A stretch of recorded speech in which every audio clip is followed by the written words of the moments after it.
Hello and welcome to another instalment of Mistress M. This week we have a question that was inspired by last week's segment where I suggested masturbation was good for your sex life. A gentleman wants to know how to get his wife of 20 years to masturbate. Right, well, I'm glad that you asked. And sorry, Boo's not going to stay with us this week. Sorry, folks. There's cheesy poofs to be found. Anyway, okay.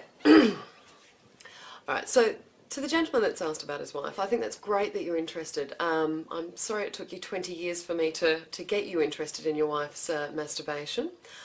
Are you sure she doesn't already? Because masturbation for women is quite often a very private thing.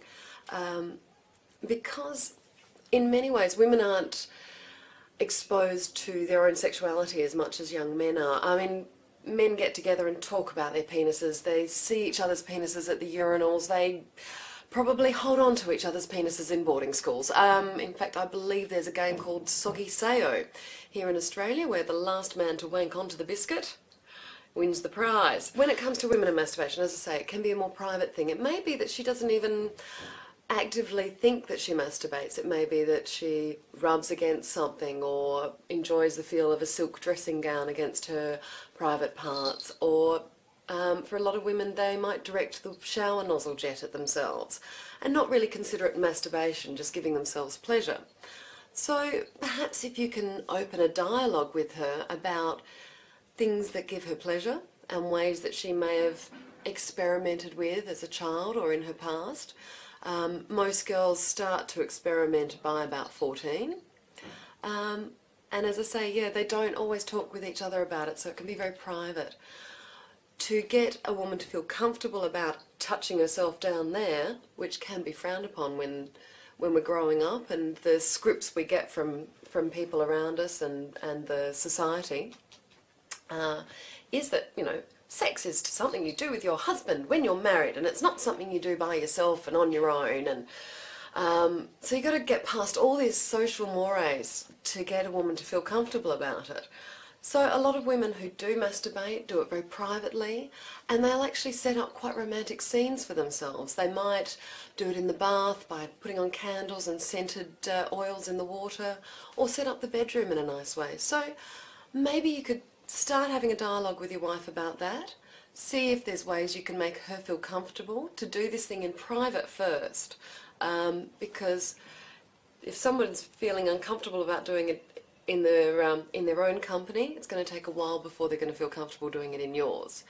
But I can tell you what, that if you can get somebody to feel comfortable about it, they will learn so much about themselves. There's books you can buy, there's videos that can help. And again, talking, being open. This is something I've repeated over and over again to all of you. Honest, open, share, and the joy will come. Everybody could be touching themselves down there and enjoying it in a good and open manner. Mutual masturbation, get onto it as soon as you can. It's good fun. All right? We have another question about masturbation this week, and this time from a young male. How much is too much? Well, if your hands and your penis are starting to chafe, slow down. In reality though, if masturbation's becoming an obsession, it's too much. If you're finding that you'd rather be masturbating than outside playing football, or you'd rather be masturbating rather than inside playing a computer game, or you'd rather be masturbating than snogging a girl at your formal, it's too much.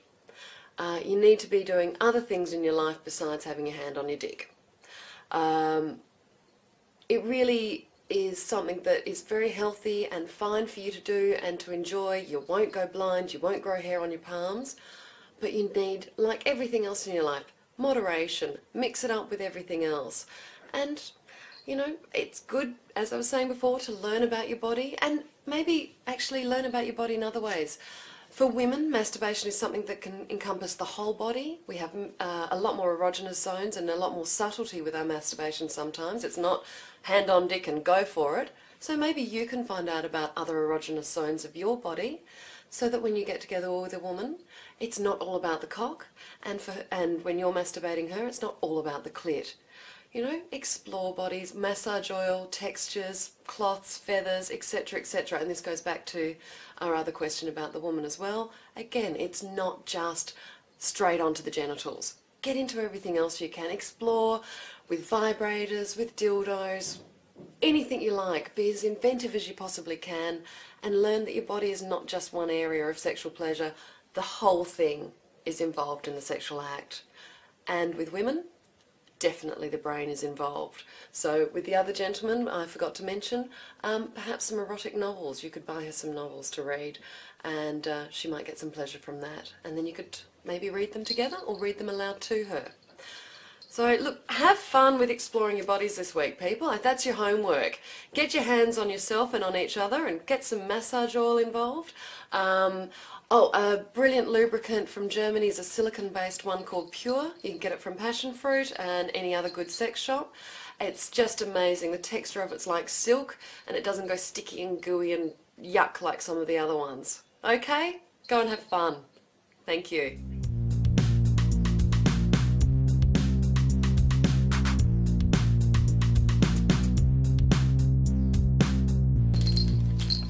Now, I believe somebody asked last week what Boo is.